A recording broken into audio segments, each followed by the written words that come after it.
My wife cheated on me with her boss and left me with nothing. He forged my signature on the house deed to steal $320, $0, and now she's suing me for custody while I try to fight their fraudulent property scam. I never thought I'd be writing something like this, but here we are. It all started with a gut feeling that something was off, then escalated into a nightmare I couldn't wake up from. The most unexpected moment was catching her in the act, literally walking out of her boss's office, her hair a mess, with that guilty look she couldn't even hide. That image is burned into my brain now and I can't shake it. Her name, Emily. We've been married for 6 years and honestly I thought we had a decent life. We had a nice house, decent jobs, and 2 kids we loved more than anything. But somewhere along the way I started noticing small things. She'd get defensive over her phone, hide her screen when I came near, and started working late more often. I figured it was just work stress, or maybe her trying to climb the career ladder. I never suspected she'd cheat, at least not with her boss, Mark. It all came crashing down about a month ago. I was at work when I decided to check her email, just a quick look out of curiosity. I'd always trusted her, but I also knew that trust doesn't mean much when you're not paying attention. And what I found was a series of messages that made my stomach turn. Flirty, suggestive, increasingly intimate. She was talking about meeting up after hours, laughing about how hot Mark was, and how she loved the thrill of sneaking around. I knew then that I had to see her in person, face to face, to get the truth. So I waited until she was supposed to be at some work event. I followed her car to a fancy office building downtown. I parked a few blocks away and watched her walk in with Mark. That's when I saw her kiss him goodbye outside the building.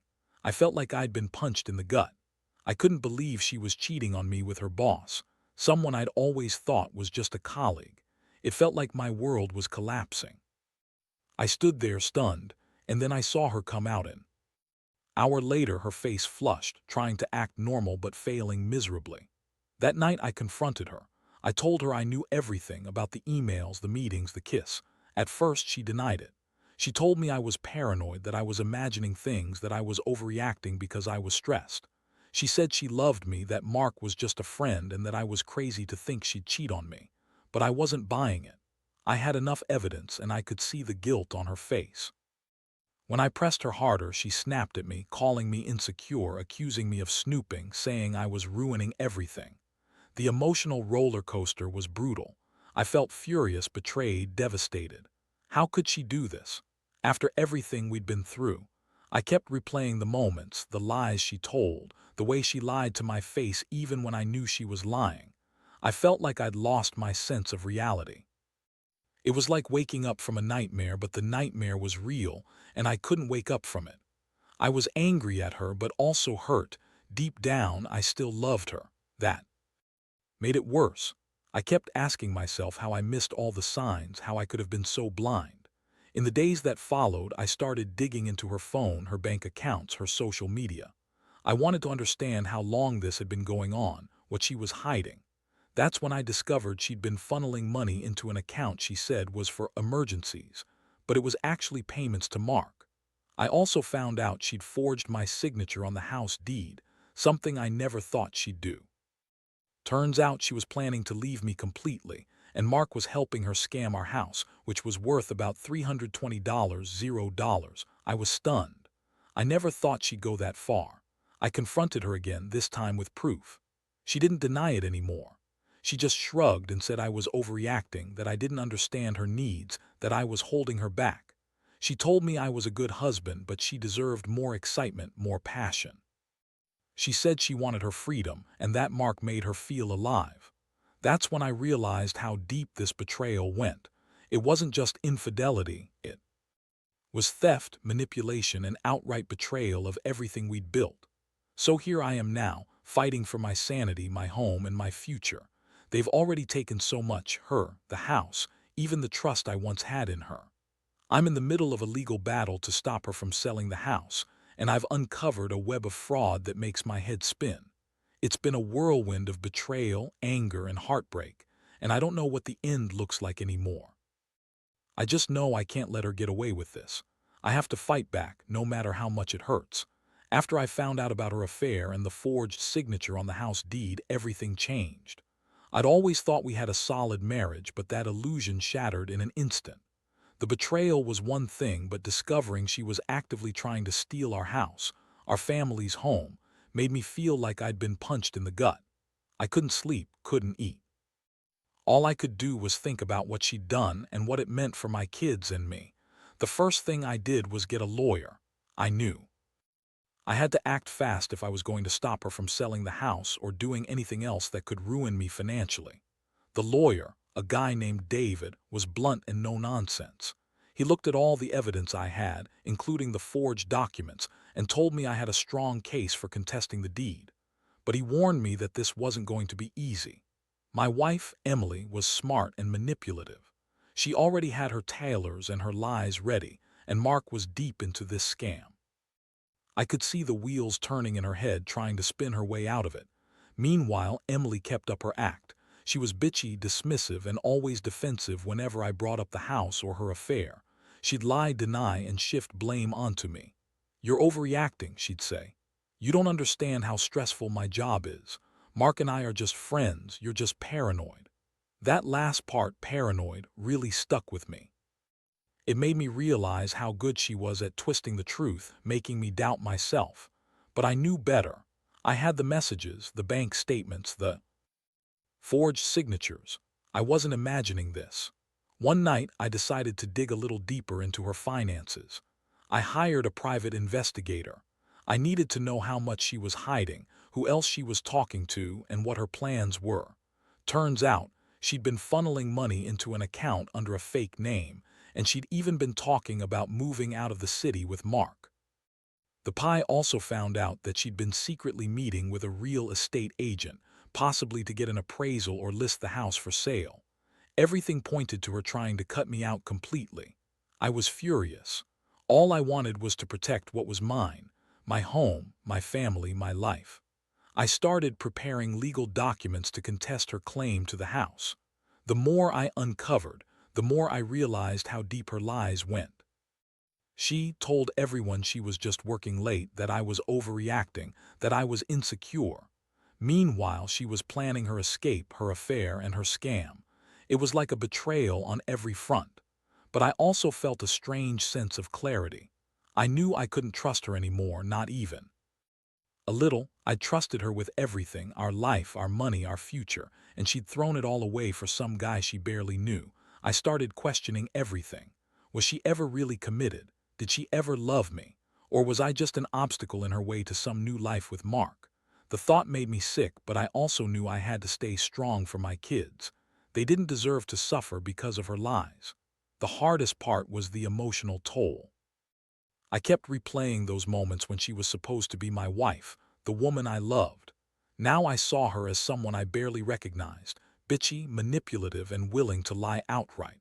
I felt betrayed, humiliated, and angry. Every time I thought about her with Mark, I wanted to scream, but I held it in. I knew I had to be smart. Revenge wasn't just about anger. It was about making sure she paid for what she'd done, legally and financially. I also started gathering proof of her affair, screenshots, emails, witness testimonies from friends who'd seen her with Mark. I wanted to make sure I had everything I needed to fight her in court. I wasn't going to let her walk away with our house or our money without a fight. She thought she could manipulate her way out of this, but I was done playing nice. I was ready to take her down, even if it meant exposing her worst secrets. The more I fought, the more I realized how much her betrayal had opened my eyes. I'd been naive, trusting her blindly. But now I saw her for what she was, a liar, a cheater, a thief. And I was determined not to let her get away with it. I had to protect my kids and myself, and that meant going to war. I didn't know how this would end, but I knew I wasn't going to roll over and let her steal everything we had. Not without a fight. After I started taking steps to fight back legally, the whole situation spiraled even further out of control. Emily, of course, was still acting like the innocent victim, claiming I was jealous and paranoid, even as I had proof of her affair, forged documents, and her secret bank accounts. She'd spin stories that I was trying to ruin her, that I was paranoid and controlling. It was infuriating how she could lie so effortlessly, even with all the evidence stacked against her. One day, I got a call from my lawyer, David. He told me Emily had filed a lawsuit, trying to take custody of the kids and claiming I was an unfit father. I was stunned. I knew she was trying to turn everything against me, but I didn't expect her to go this far. She'd always been bitchy and manipulative, but now she was using the kids as pawns in her game. She painted herself as the victim, claiming I was abusive and unstable. The truth was, I was devastated, trying to keep my composure while knowing she was out to destroy me. I couldn't believe how fast everything was happening. Her lawyer sent me a heap of papers, all full of lies and distortions. She claimed I was violent and neglectful, trying to paint me as some kind of monster. Meanwhile, she was secretly planning to move out of the city with Mark, taking the kids and leaving me with nothing. I knew I had to fight harder, not just for the house, but for my kids' safety and well-being. I started gathering witnesses, friends who had seen her with Mark, coworkers who knew she was lying about her work hours, neighbors who saw her sneaking out late at night. I also hired a private investigator to keep tabs on her. Turns out, she'd been meeting Mark at a hotel, not just for sex, but also to finalize her plans to leave everything behind. She'd even been talking about changing her identity, going off the grid to start fresh with Mark and the kids. That was the final straw. Meanwhile, Emily kept up her bitchy attitude. She'd call me crazy, accuse me of trying to control her, and tell everyone I was abusive. She was doing everything she could to sway the court, but I had enough evidence to fight her. I knew I had to stay calm, but inside I was boiling. I was angry that she was trying to destroy my relationship with my kids, and I was furious that she'd forged my signature on the house deed. I couldn't let her get away with it. I also discovered more about her financial lies. She'd been draining our savings, funneling money into her secret account, and even taking out loans in my name without my knowledge. She'd been planning her escape for months, hiding everything from me. It felt like a betrayal on every level. I was furious that she'd been planning to leave me with nothing, that she'd betrayed the vows we made, and that she'd used our children as pawns. The emotional toll was immense. I'd gone from feeling betrayed and furious to feeling numb and hopeless. I kept asking myself how I'd missed all the signs, how I'd failed to see what she was really like. I trusted her blindly for years, and now I realized she'd been lying to me the entire time. It's a sickening feeling, knowing someone you loved and trusted could do this to you. I kept wondering how I was going to get through this, how I could rebuild my life after everything she'd done. Despite everything, I knew I had to stay strong, for my kids, for myself. I started seeing a counselor, not just to help me process the betrayal, but also to prepare for the legal fight ahead. I was determined to protect what was mine and to hold Emily accountable for her lies and her scams. I filed a counterclaim to contest her custody suit, presenting all the evidence I'd gathered. I wanted her to face the consequences of her actions, not just for me but for the sake of our children. The worst part was seeing her act like the victim, crying and whining about how unfair everything was. She'd spin stories about how I was abusive and controlling, trying to sway the court and everyone around her. It was disgusting how she'd manipulate the truth to serve her own interests. I knew I had to stay focused, keep my emotions in check, and let the evidence speak for itself. I couldn't let her win, not after everything she'd done. Now I'm stuck in this legal hell, fighting to keep my home, my kids, and my dignity. She's still playing her games, trying to sway the court with her lies, but I won't back down. I've learned that trust is a fragile thing, and that some people will do anything to get what they want, even if it means destroying everything you've built. I don't know how this will end, but I do know that I'm not giving up.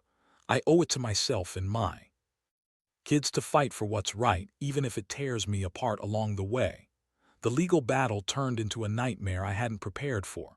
Emily's lawyer was relentless, spinning her lies and trying to paint her as the victim. Meanwhile, I had mountains of evidence, screenshots, forged signatures, bank statements, witness testimonies, that I hoped would prove her deception. But the court system is slow, and every hearing felt like a new attack. I was exhausted emotionally and physically, but I knew I couldn't give up. One day, I received a subpoena to appear in court for the custody hearing. That was a punch to the gut. Seeing her across the courtroom, acting all innocent and fragile, made me want to scream. She looked at me with those bitchy eyes, sneering like she'd already won. But I knew better. I had everything lined up, proof of her affair, evidence of her financial scams, the forged documents. I was ready to fight for my rights, for my kids' safety. During the hearing, Emily played the victim card hard. She cried about how stressful her life was, how I was controlling, and how she needed to be close to Mark. She claimed I was abusive, citing some vague incidents that I knew were fabricated. I sat there trying to keep my composure, knowing that the truth was on my side. When it was my turn to speak, I laid out all the evidence I'd gathered.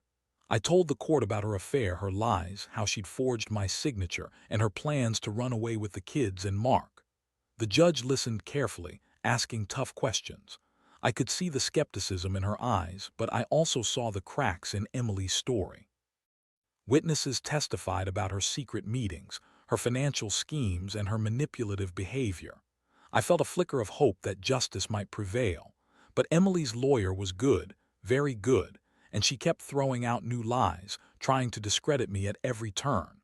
The most shocking moment came when Emily's lawyer presented a psychological evaluation claiming I was unstable and dangerous. I almost lost it. I knew it was all part of her plan. She was trying to turn the tables, make me look like the bad guy. I wanted to scream that she was the one cheating and stealing, but I held back. Instead, I presented my own evidence, proof of her affair, her financial fraud, and her plans to leave the country with the kids. I told the judge that I just wanted to protect my children from her manipulations and lies. The court session lasted all day. I was emotionally drained, sitting there while she played the innocent victim. I felt rage, heartbreak, and frustration all at once. I kept thinking about everything I'd lost, my wife, my trust, my stability. But I also felt a glimmer of hope. The judge seemed to be taking all the evidence seriously, and I could see that she was skeptical of Emily's story. After the hearing, I was exhausted but relieved. I knew this was just the beginning and that Emily would keep fighting. But I also knew I had done everything I could to prove her lies and protect my rights.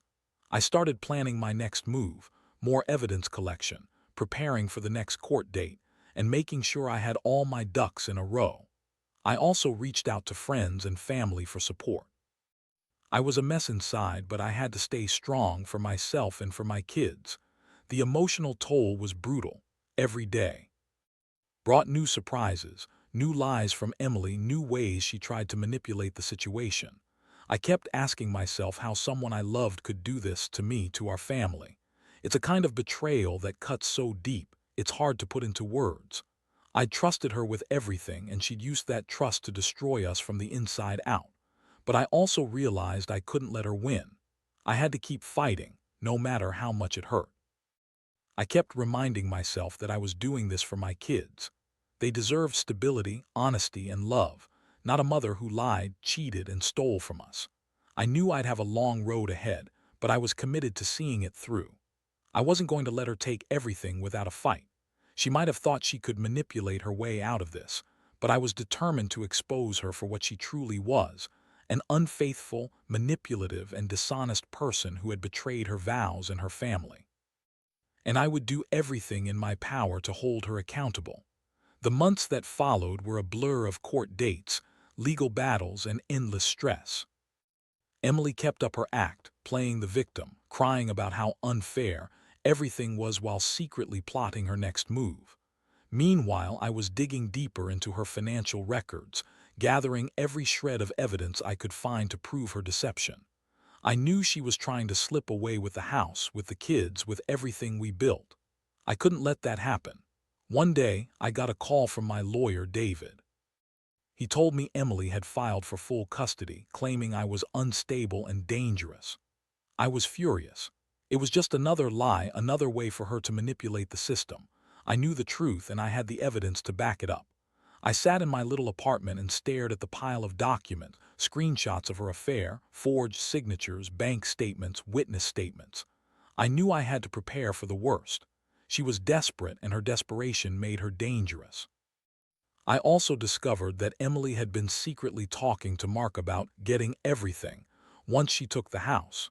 She'd even started planning to move out of town, taking the kids and cutting me out completely. She'd been talking about changing her identity, starting fresh somewhere far away and leaving me with nothing. That realization hit me like a freight train. She was willing to betray her own children just to run away with her lover and her stolen money. I couldn't allow that. I started working on a detailed plan.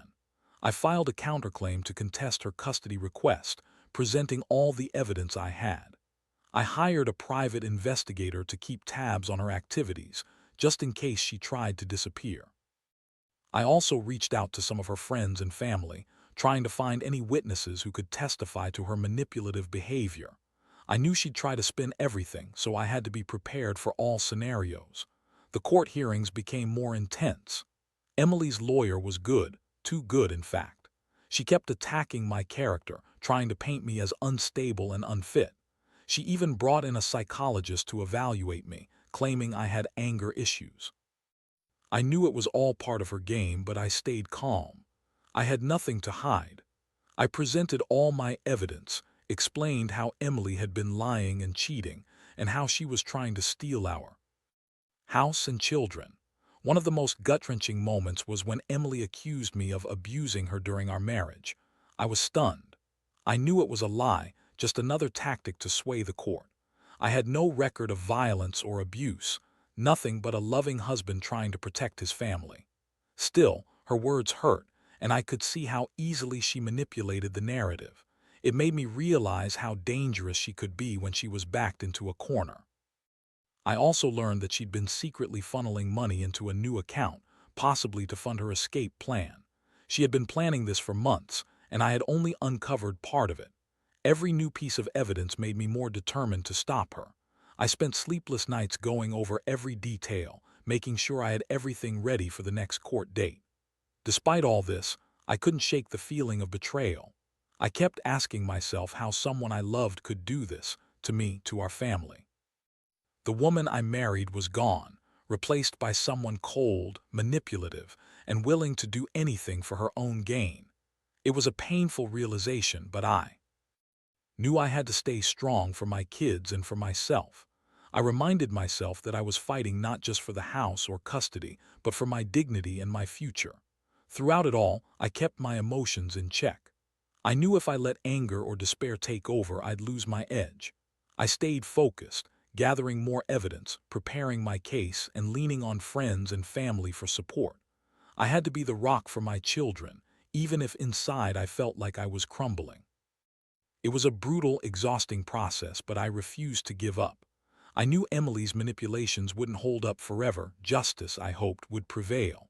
I just had to hold on until then. The final court hearing was the most intense moment of this entire nightmare. I sat there, feeling like I'd been run over by a truck, my stomach twisted with anxiety and anger. Emily looked confident, almost smug, as she sat beside her lawyer. She was trying to act fragile to pull at the judge's heartstrings, but I saw through her act. I knew her game now. I had everything laid out, proof of her affair, forged documents, financial scams, witness testimonies, and I was ready to fight to the end. When it was my turn to speak, I kept my voice steady. I told the court about her lies, her betrayal, her plans to run away with the house and the kids. I explained how she'd forged my signature to steal our home, how she'd been funneling money into secret accounts, and how her affair with Mark was just the tip of the iceberg. I presented every piece of evidence I had, making sure the court saw the full picture of her deception. Emily's lawyer tried to discredit me, calling me unstable and dangerous, but I had witnesses ready to testify about her manipulative behavior and her lies. I also presented the reports from my private investigator, showing her secret meetings with Mark, her attempts to hide her plans, and her financial schemes. The courtroom was tense, everyone hanging onto every word. After hours of testimony, the judge finally made her ruling. She awarded full custody of the kids to me, citing Emily's manipulative tactics and her financial fraud. She ordered her to return the forged signatures and to cease all plans to sell or transfer the house. The judge also ordered Emily to pay restitution for the stolen money, and to be held accountable for her fraudulent activities. I felt a wave of relief wash over me. Justice was finally starting to come through. As Emily was escorted out of the courtroom, I saw the anger in her eyes, but also a flicker of realization that she'd lost. I knew this wasn't the end of her manipulations, but I no longer cared. I'd fought too hard to let her destroy what little stability I had left. I looked at my kids who were crying and clinging to me, and I realized how much I'd been through, how much I'd lost, but also how much I'd fought for. In the days that followed, I began rebuilding my life. I filed for divorce, finalized the legal battles, and started the long process of healing. I moved out of the house she tried to steal from us, and I started looking for a new place for me and the kids. It wasn't easy, nothing about this was, but I knew I had taken the right steps. I learned that trust is fragile, that some people will lie and cheat their way through life, but that justice can prevail if you're willing to fight for it. Looking back, I realize I've grown stronger through this ordeal. I learned that betrayal can come from the most unexpected places, and that sometimes you have to fight tooth and nail just to hold on to what's rightfully yours. I also learned the importance of trust and how easily it can be broken, but that it's possible to rebuild, even after the deepest betrayals. Most of all, I learned that no matter how much it hurts, life goes on. You just have to find the strength to move forward. To anyone out there going through something similar, trust your instincts, gather your evidence, and don't be afraid to stand up for yourself. Justice might take time, but it's worth fighting for, because in the end, the truth always comes out, and the ones who manipulate and lie will have to face the consequences. I may have lost a lot, but I gained something even more valuable: my dignity, my peace, and the hope that one day I can finally put this all behind me.